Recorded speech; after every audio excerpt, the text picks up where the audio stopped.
Bonjour les amis et bienvenue sur cette vidéo hebdomadaire qui va faire un point, actualité oblige, sur ces fameuses élections européennes. Alors, je sais qu'il y en a certains parmi vous qui ne participeront pas au scrutin, j'en suis, je vous le dis, parce que si vous voulez, de mon point de vue, bien sûr, qui reste, j'en ai conscience, qui est éminemment critiquable, eh bien, je ne souhaite pas nourrir un système qui, à mon sens, est moribond. Cela étant, je respecte tout à fait la posture de chacun par rapport à tout cela, et ça peut quand même avoir une incidence, directe ou indirecte, sur les événements. Donc, ce que je vous propose pour cette semaine, eh bien, c'est de faire un tirage. Alors, non pas pour essayer de déterminer qui sera le vainqueur, c'est plutôt de voir, parce que ça me semble beaucoup plus porteur comme ça, quelle que soit, je dirais, votre opinion sur ce système et ce scrutin,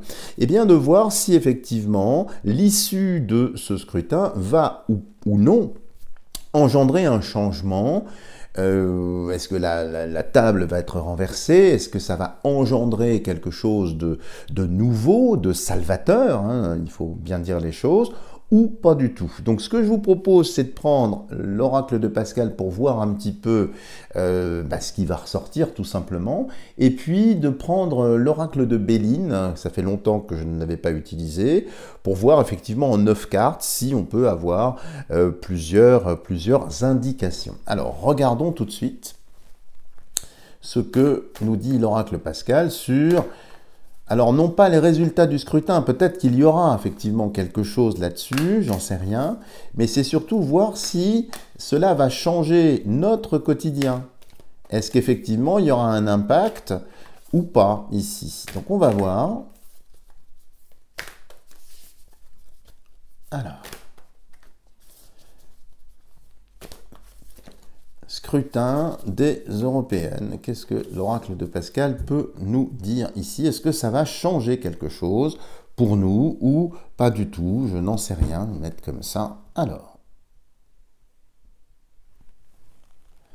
Alors ici, il y a le combat qui annonce effectivement, avec ce pugilat ici, qu'il va y avoir très certainement un combat. Et puis c'est très bien orchestré aussi, comme vous pouvez l'imaginer.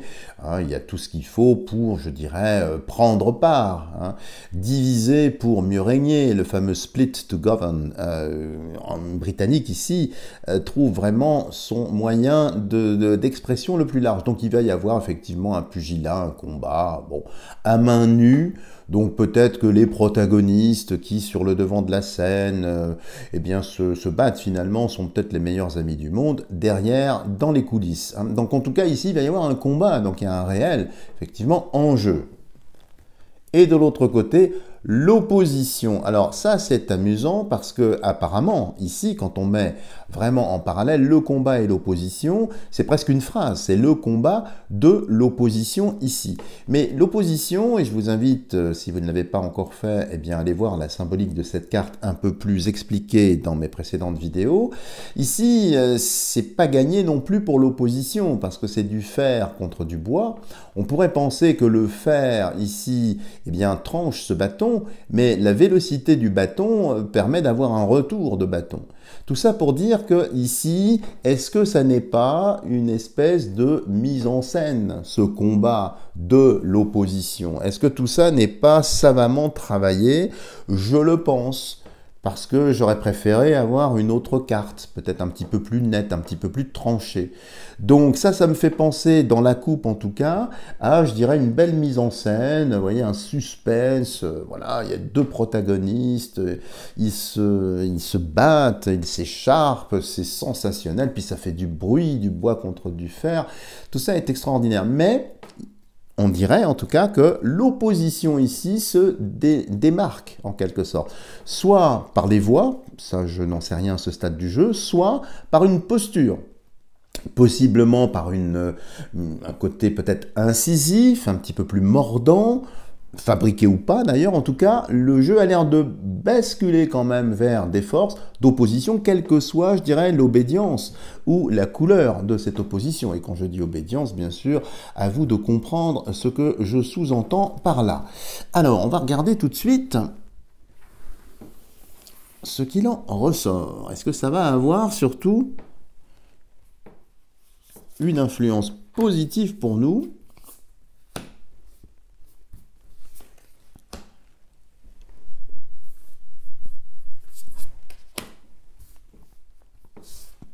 Et la cinquième qui est ici. Donc vous voyez déjà une coupe qui est intéressante, qui a l'air de donner quand même un accessit favorable, comme on dit dans les courses, eh bien à l'opposition. Maintenant, qu'est-ce que l'opposition? Bon, j'ai pas spécialement de culture politique, mais aujourd'hui, quand on entendait le Poudreux, il n'y a pas si longtemps, dire qu'il n'était ni à droite ni à gauche, lui aussi il essaye d'aller sur la voie du milieu, mais c'est plutôt les lignes blanches qu'il suit que la véritable voie du milieu, fermons la parenthèse.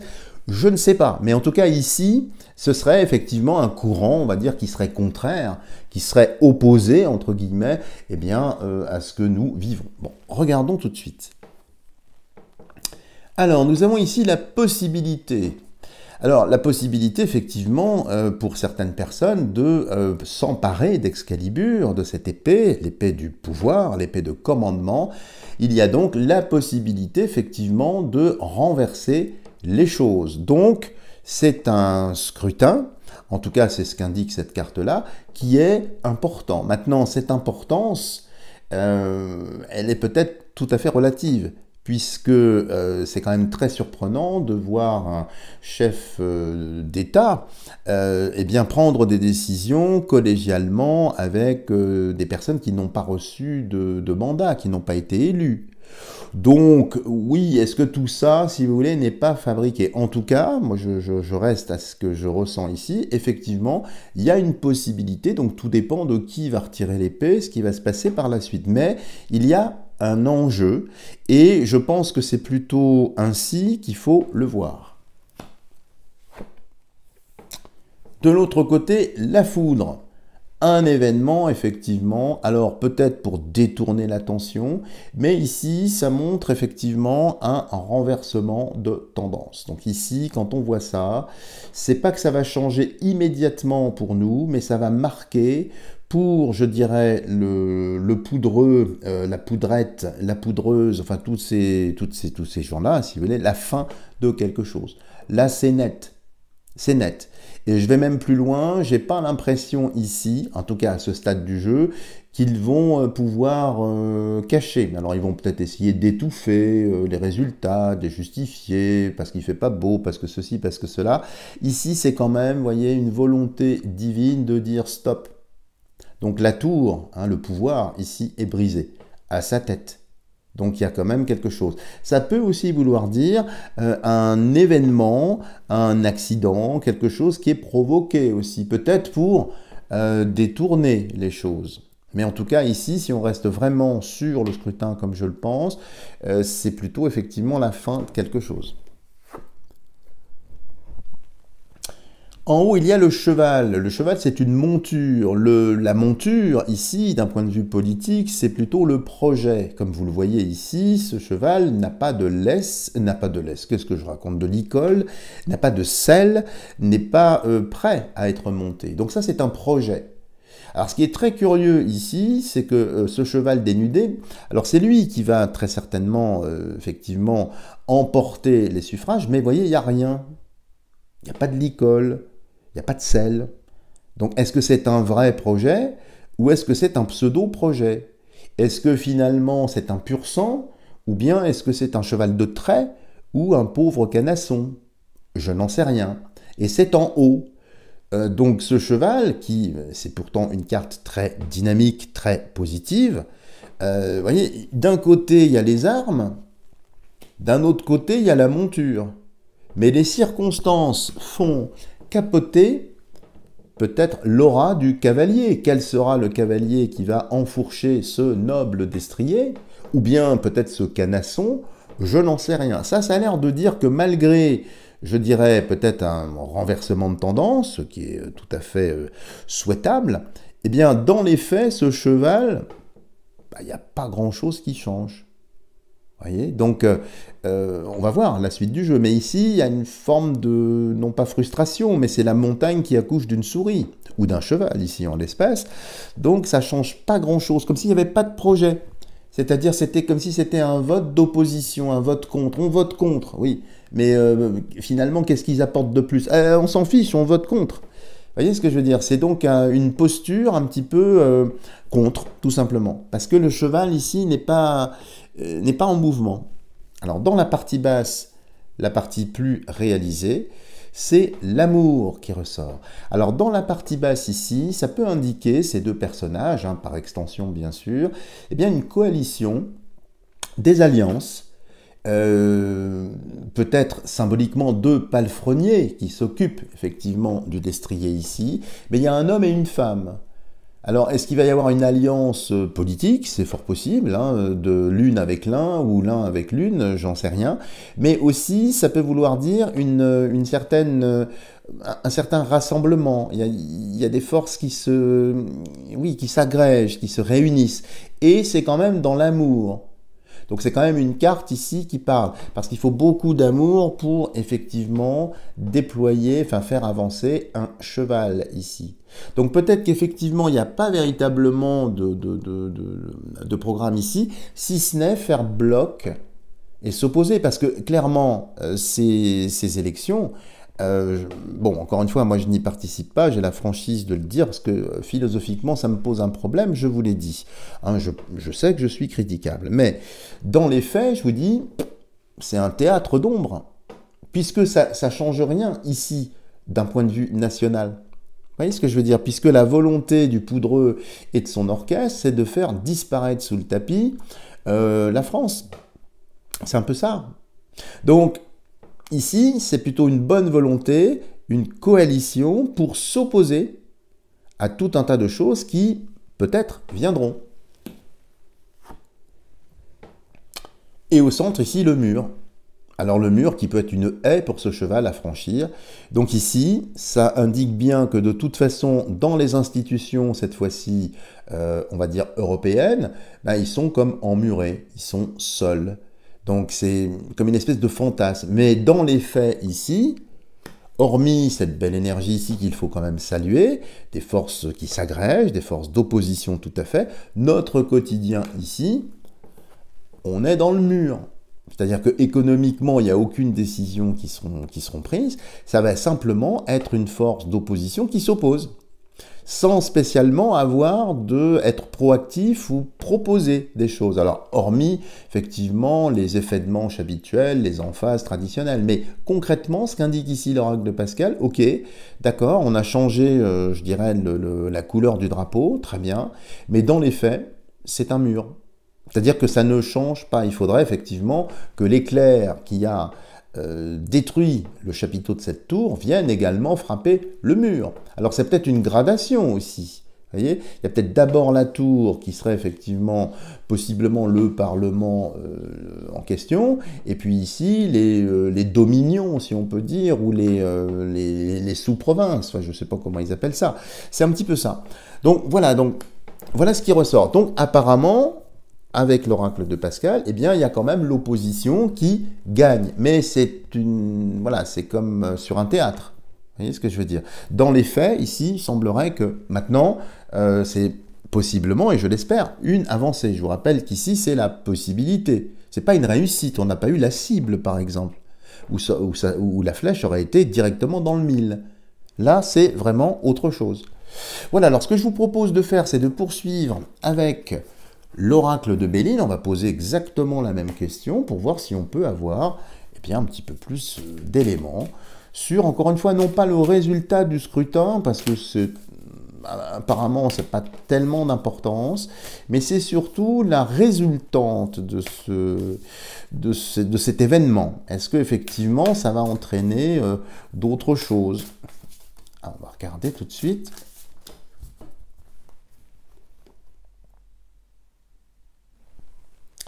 Alors, la nativité. La nativité, c'est là, effectivement, apparemment un projet, mais ici, quand je vois ça, alors ça renvoie également ici aux étoiles, hein, tout un tas de choses, mais la nativité, c'est un accord, c'est un document, c'est comme un parchemin ici. Donc la naissance de quelque chose. Donc est-ce que, effectivement, ça va être la fondation de quelque chose? Est-ce qu'il va y avoir un accord formel? Peut-être au niveau européen, j'en sais rien. On va voir ce que dit l'autre côté. Et l'autre côté, c'est le ciel bleu. Bleu comme, effectivement, la couleur dominante de tout ça. Alors, la naissance de quelque chose de nouveau. Alors, ça c'est intéressant parce que ça ne se joue pas au niveau national. Moi, ce que j'ai ici comme ressenti, avec, ça c'est un zodiaque, hein, pour la petite histoire ici, vous l'avez reconnu bien évidemment, hein, eh bien, ça va se jouer au niveau global. C'est-à-dire que le changement de siège ou d'étiquette qui va passer là-bas, il n'y aura pas qu'ici. Il va y avoir de plus en plus, et je vous en parlais dans la vidéo de la semaine précédente, hein, je vous avais dit qu'effectivement, la tenancière avait des affaires en justice qui vont visiblement aller jusqu'au bout, mais ici, il y aura peut-être une refondation, une espèce d'accord, comme s'ils allaient lâcher du lest. Bon, donc ça peut être intéressant, mais au niveau national, j'ai rien. On reste un peu sur la même tonalité que l'oracle de Pascal. Alors, on va l'ouvrir pour voir un petit peu ce qui peut sortir. Et nous allons en prélever 9 pour avoir un petit peu plus d'éléments. Je vais les mettre en tas ici.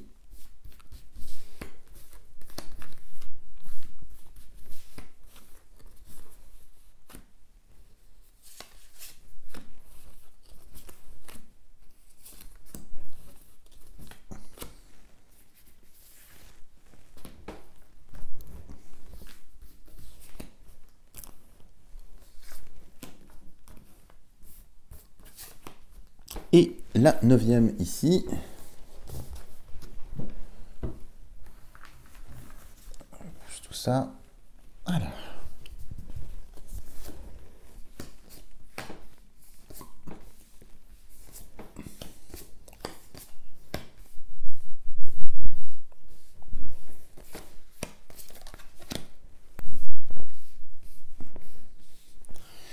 Alors, qu'est-ce qui ressort ici?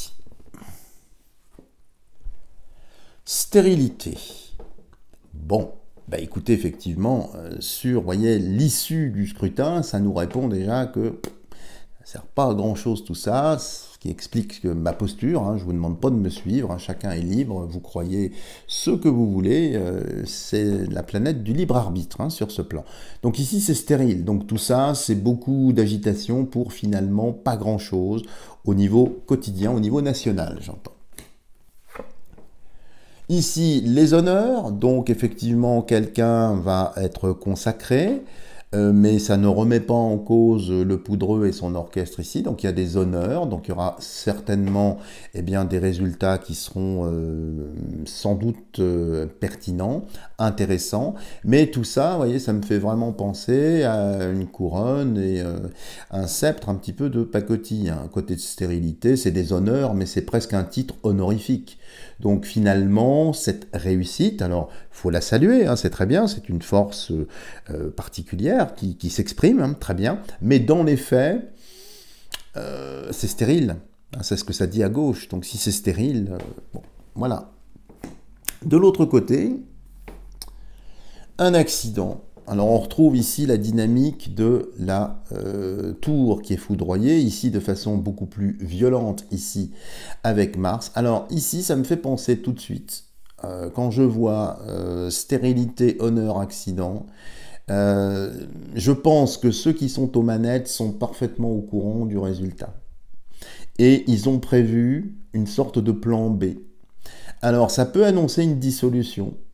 Ça peut annoncer un remaniement. Là, je parle cette fois-ci du poudreux, de la poudreuse, de la poudrette, enfin tout, vous voyez, on va décliner tout ça. Donc, est-ce qu'il ne va pas y avoir, effectivement, je pense, une sorte de retournement, je ne serais pas étonné. Une dissolution, peut-être, ça peut indiquer ça. On va voir, on va avancer dans le déroulé du jeu. En tout cas, ça va être un petit peu la réponse. Mais ça reste stérile, donc même s'il y avait, je ne sais pas, une dissolution ou un remaniement, que sais-je, je vous rappelle quand même que il y avait la dame qui était borgne là, qui a fait un super usage vous savez, qui chausse du 49.3. Donc elle peut rechausser encore, ou l'autre, hein, enfin lui ou elle, on ne sait plus maintenant. Bref, ils peuvent, vous voyez, enfiler ce genre de chaussures. Et quand je dis chaussures, bien sûr, n'allez pas vous piquer.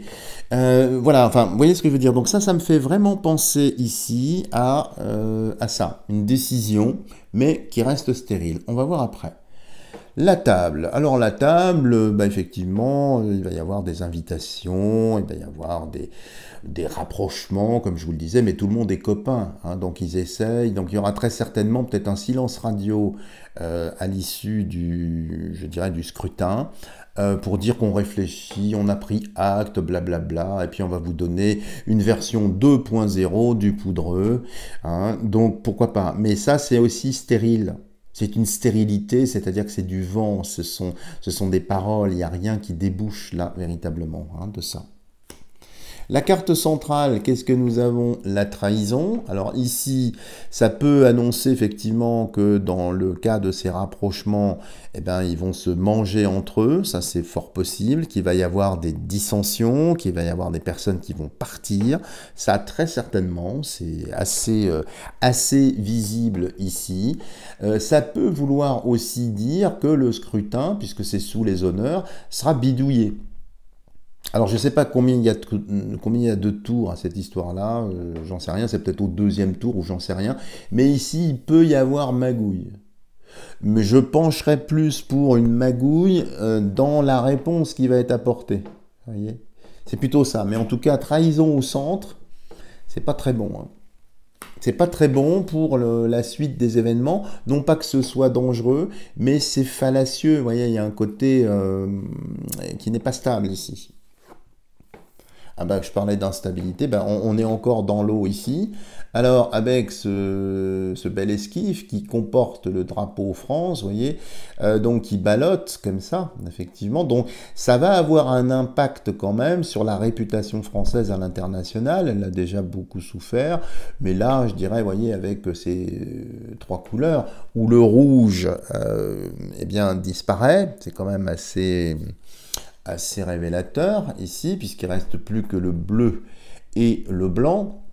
Bon, donc la royauté et la noblesse ici, la partie rouge ici étant effectivement complètement vrillée. Donc la réputation, je dirais, enfin on va encore baisser dans l'estime, si tant est qu'il reste encore une estime à l'international. Mais ça ne change rien, ça vogue. Ça reste sur l'eau, c'est instable, tout ça. Donc ça va être des mesurettes, ça va être des pseudo-décisions pour dire, bah voilà, on a pris acte, on fait ci, on fait ça. Mais vous voyez, ça reste inconsistant, c'est de l'eau. Hein, on avait déjà l'eau au début du jeu avec la stérilité. Bon, bah là, on est toujours sur l'eau, on est toujours sur la stérilité, mais vous voyez, on a un bel esquif, c'est magnifique, c'est super. Donc c'est vraiment essayer de tourner l'attention, enfin de noyer le poisson, en quelque sorte. Donc vous voyez, il n'y a rien de très transcendant ici. Dans la partie basse qu'avons-nous, nous avons la sagesse qui, elle, ici, est couronnée, telle Minerve, hein, Minerve Athéna, hein, pour ceux qui connaissent ici.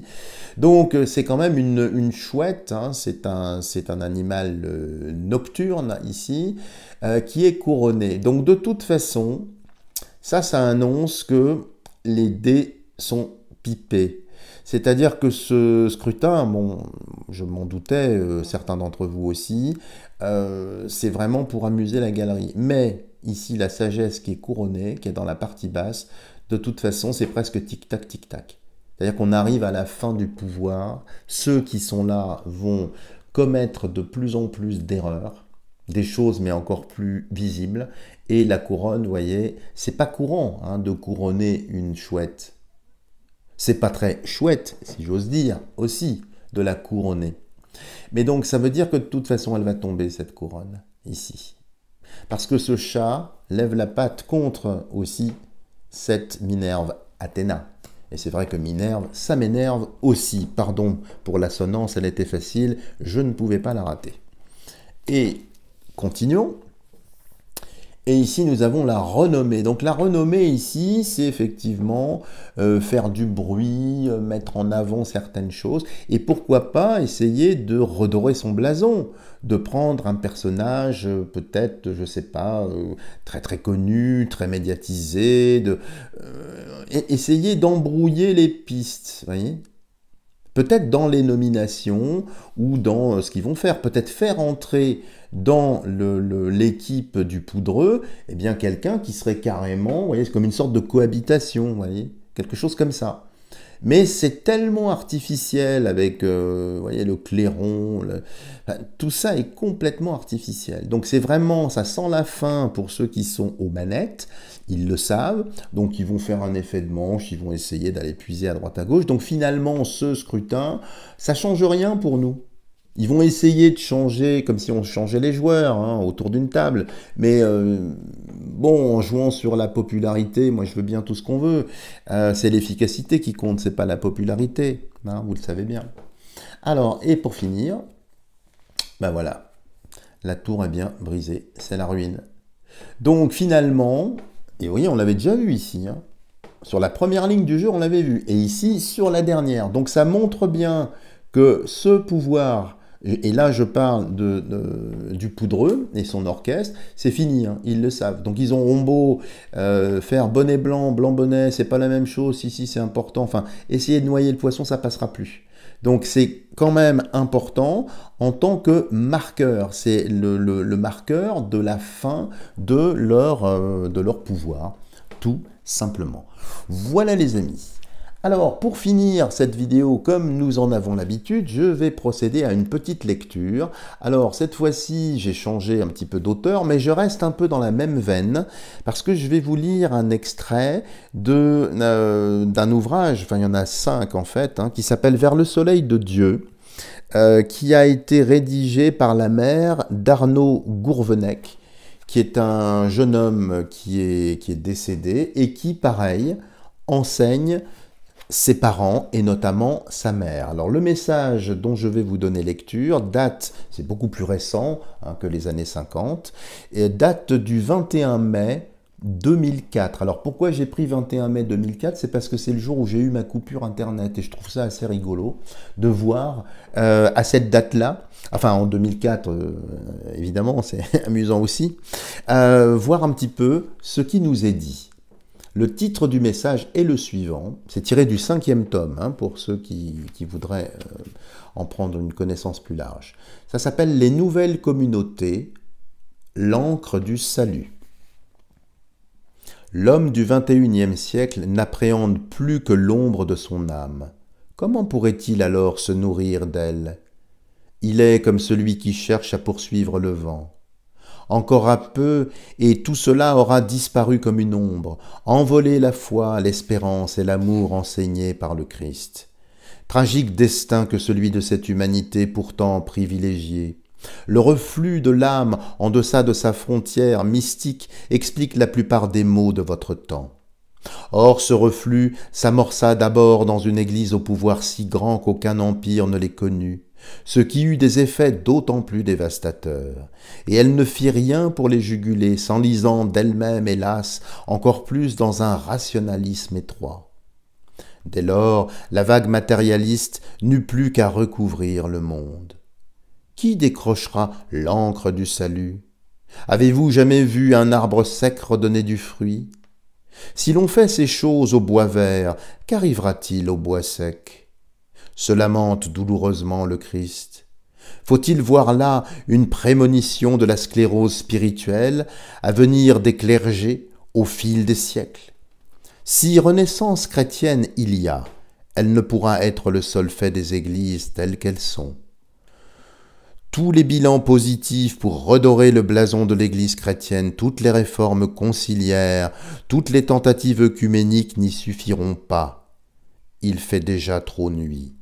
L'âme humaine n'est pas raison, Elle ne pèse pas, elle ne meurt pas, elle oscille entre l'ombre et la lumière. Voyez aujourd'hui, voyez hier. Nicodème ne rendit-il pas visite à Jésus de nuit, redoutant la lumière crue du jour? Peur de soi, peur des autres, peur de la pureté de Jésus? Ne se sentait-il pas déjà vieux lui aussi dans une religion figée, à l'image de la vôtre aujourd'hui? Comment un homme peut-il naître quand il est vieux? Et pourtant le Maître l'exige de vous, il faut que vous naissiez de nouveau. Quand l'âme choisit la lumière, qu'elle seule perçoit, elle ne se trompe pas. C'est ainsi que si vous respectez en vous la vie physique et vie spirituelle, l'encre du salut se verra décrocher et tout ne sera pas perdu.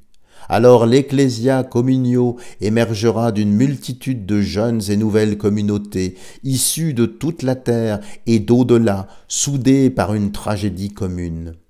Ne vous effrayez pas de ces 1000 recommencements, ni de l'audace inouïe des découvreurs d'horizons certes nouveaux, mais toujours absolument chrétiens. Ils sauront innover en tout domaine, y compris celui des liturgies du baptême et de l'Eucharistie, qui deviendront ouvertes, accessibles et simples. Que celui qui a des oreilles entende ce que l'Esprit dit aux communautés. Et que leur dit-il aux vieilles églises, si ce n'est « Mourez ce soir dans vos trop vieux habits pour renaître demain revêtus de fin lin, car le fin lin, ce sont les œuvres des saints. Seule la sainteté est nouvelle. » Voilà les amis, si vous avez aimé cette vidéo, n'hésitez pas à me mettre des tonnes de petits pouces en l'air, à partager massivement ma vidéo, à vous abonner bien sûr si ça n'est pas encore fait, et je demeure à votre entière disposition pour effectuer des tirages personnalisés, traditionnels, introspectifs ou karmiques, à votre choix, donc n'hésitez pas, il y aura juste un petit peu d'attente comme je vous l'avais déjà dit la semaine dernière. Voilà les amis, je vous embrasse, restez bien ancrés, la tête dans les étoiles et je vous dis à la semaine prochaine.